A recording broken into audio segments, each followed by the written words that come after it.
औज़ुबिल्लाहिमिनश्शैतानिर्रजीम बिस्मिल्लाहिर्रहमानिर्रहीम। अस्सलाम वालेकुम बच्चों, फॉरवर्ड पब्लिक स्कूल की ई लर्निंग जमात में आपको खुशामदीद कहती हूँ। मेरा नाम उज़्मा है और मैं आपकी इस्लामियात की टीचर हूँ। बच्चों, आज हम जमात दहम के निसाब में शामिल हदीस नंबर 3 का तर्जुमा और तशरीह करेंगे। बच्चे सफ़ा नंबर 89 देखें। हदीस नंबर 3 है, अस्सलातु इमादुद्दीन मन अक़ामहा फ़क़द अक़ामद्दीन व मन हदमहा फ़क़द हदमद्दीन।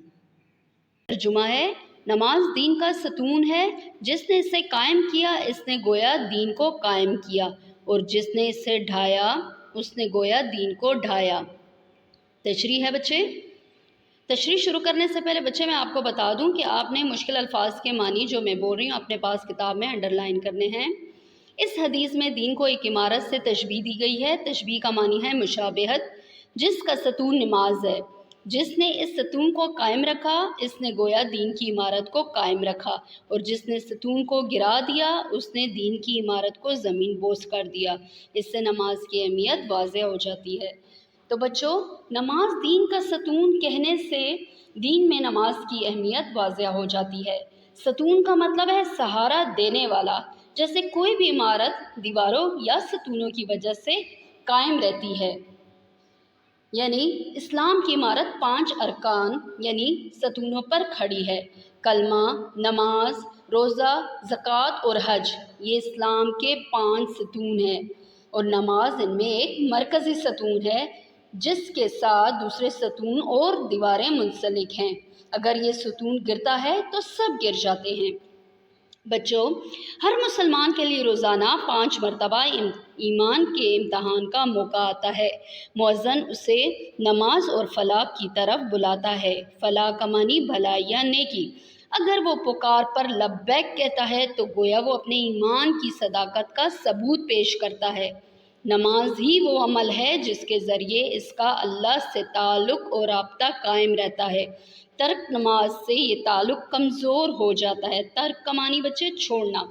तो बच्चे इस बात का ये मतलब है कि मुअज़्ज़न जब मुसलमानों को नमाज और फलाह की तरफ बुलाता है, अगर वो इस पुकार पर लब्बैक कहता है तो गोया वो ईमान की सदाकत की गवाही देता है। इसके अलावा नमाज ही वो अमल है जिसके ज़रिए इसका अल्लाह से राब्ता कायम रहता है। नमाज ही से इसके मुसलमान होने की पहचान है। बच्चों, हदीस नंबर 3 का अख्ताम हो चुका है।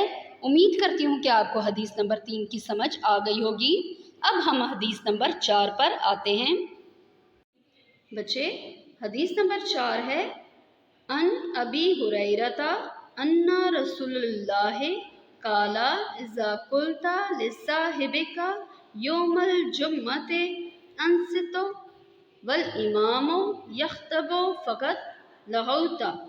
तर्जुमा, अबी हुरैरा रज़ी अल्लाह ताला अन्हु से रवायत है कि रसूलुल्लाह सल्लल्लाहु अलैहि वसल्लम ने फरमाया, जब तुमने जुम्मे के दिन अपने साथी से ये कहा कि खामोश हो जाओ जबकि इमाम खुतबा दे रहा हो तो तुमने फजूल बात की। बच्चे सफ़ा नंबर 90 पे आ जाएं। तशरीह है, इल्म का पहला अदब ये है कि इल्म की बात खामोशी और तवज्जो से सुनी जाए। वाज़ और नसीहत से फ़ायदा उठाने के लिए ज़रूरी है कि इसे तवज्जो से सुना जाए। वाज़ का मानी है मज़हबी बातों का बयान। अगर बात ध्यान से सुनी ही ना जाए तो इसे समझना नामुमकिन है। ध्यान का मानी तवज्जो से, इस पर अमल करने का तो सवाल ही पैदा नहीं होता। इसलिए ये ताकीद की गई है कि खुतबा जुमा जो इस्लामी तालीमात में रहनुमाई का एक ज़रिया है वो खामोशी और तवज्जो से सुना जाए। हदीस मुबारका में ये भी बताया गया है कि जुमे के खुतबे के दौरान ये भी रवा नहीं कि इस दौरान अगर कोई बोल रहा हो तो इसे मना किया जाए, क्योंकि इससे लोगों की तवज्जो में खलल आता है। बच्चों, इस हदीस में जुम्मतुल मुबारक का खुतबा सुनने के आदाब बयान किए गए हैं। इस खुतबा जुमा के आदाब ये हैं कि जब इमाम खुतबे के लिए खड़ा हो तो इस वक्त से लेकर नमाज के ख़त्म होने तक हर किस्म का कलाम मना है, यानी खुतबे के दौरान नमाज पढ़ना या किसी किस्म का जिक्र करना मना है। जब खुतबा पढ़ा जा रहा हो तो तमाम हाज़रीन पर सुनना और चुप रहना फ़र्ज़ है। जो लोग इमाम से दूर हों कि खुतबे की आवाज़ इन तक नहीं पहुँची तो इन्हें भी चुप रहना वाजिब है। اگر کسی کی کوئی بات بری لگے یا آپ اس کو کرتے بری بات کرتے دیکھ لیں تو ہاتھ یا سر کے اشارے سے منع کر سکتے ہیں، زبان سے نہیں۔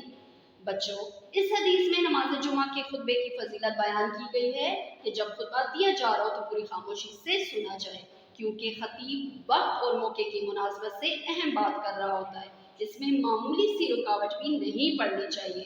حدیث شریف میں نماز جمعہ کے خطبے کے آداب بیان کیے گئے ہیں کہ جب امام خطبے کے لیے کھڑا ہو تو اس وقت سے لے کر نماز کے ختم ہونے تک نوافل، اذکار اور ہر قسم کا کلام منع ہے۔ جو چیزیں نماز میں حرام ہیں، مثلاً کھانا پینا، سلام کرنا یا سلام کا جواب دینا، سب خطبے کی حالت میں حرام ہے۔ کوشش کی جائے کہ خطبہ نہایت توجہ اور قبولیت کے جذبے کے ساتھ سنا جائے۔ جب امام خطبہ دے رہا ہو تو تیسرا ساتھی کوئی بات کر رہا ہو تو اپنے ساتھی سے کہیں کہ چپ ہو، تیرا یہ کہنا بھی خطبے کے آداب کے خلاف ہے۔ اس سے ظاہر ہوتا ہے کہ خطبے کے دوران کسی قسم کی بات کرنا جائز نہیں۔ اس کے ساتھ ہی حدیث نمبر 4 کی وضاحت کا اختتام ہوا۔ اس وضاحت کے بعد آپ کو ان احادیث 3 اور 4 کو یاد کرنے میں آسانی ہوگی۔ شکریہ، گھر میں رہیں، محفوظ رہیں۔